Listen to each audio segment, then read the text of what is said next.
arriving. To settle in this country forever is not a right, but a privilege, and it must be earned. Today, that is not the case.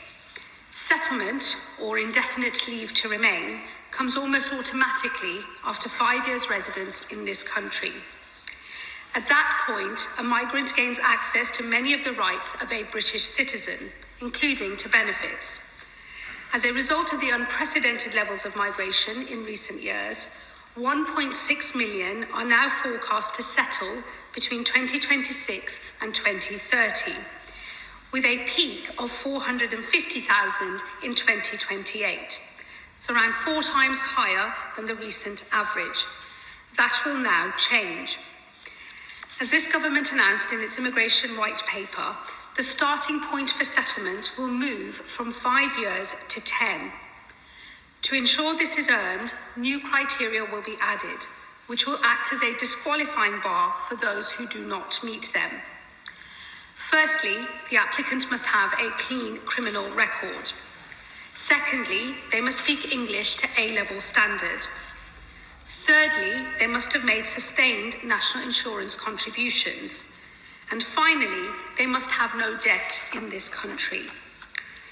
While these criteria set the bar that everyone must meet, there are a series of other tests that have today been published for consultation, and these either add or subtract from the 10-year qualifying period.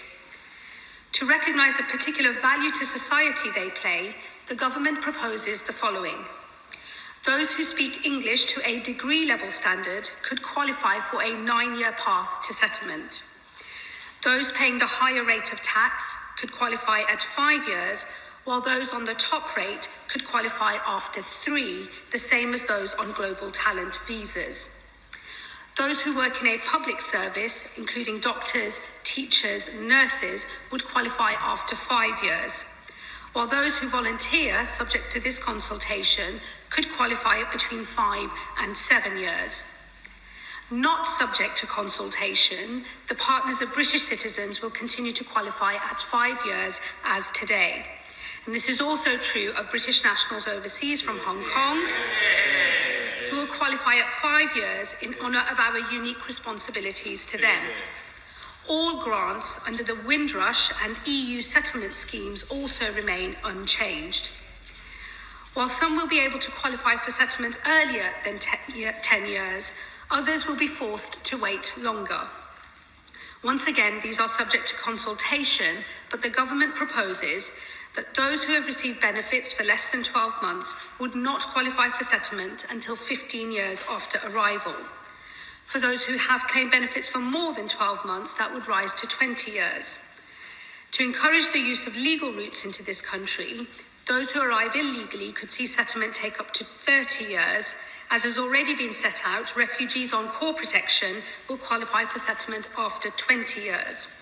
Although those who move to a work and study visa could earn settlement earlier, and those arriving by a safe and legal route would earn settlement at 10 years.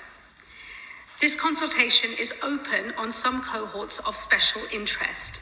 This includes settlement rights for children, members of the armed forces, and victims of certain crimes. As well as considering the responsibilities that are expected of those who seek a permanent life in this country, the consultation also raises the question of the rights that will be provided.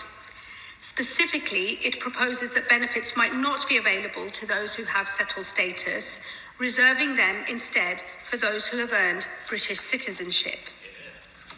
Finally, this consultation addresses the question of the so-called Boris wave, specifically the cohort of lower qualified workers who entered the country along with their dependents through the health and care visa, some of whom are never expected to be net economic contributors. It is right that we apply more stringent controls for this group, and for that reason we propose they should wait 15 years before they can earn settlement. Crucially, for these and every other group mentioned here, we propose these changes apply to everyone in the country today,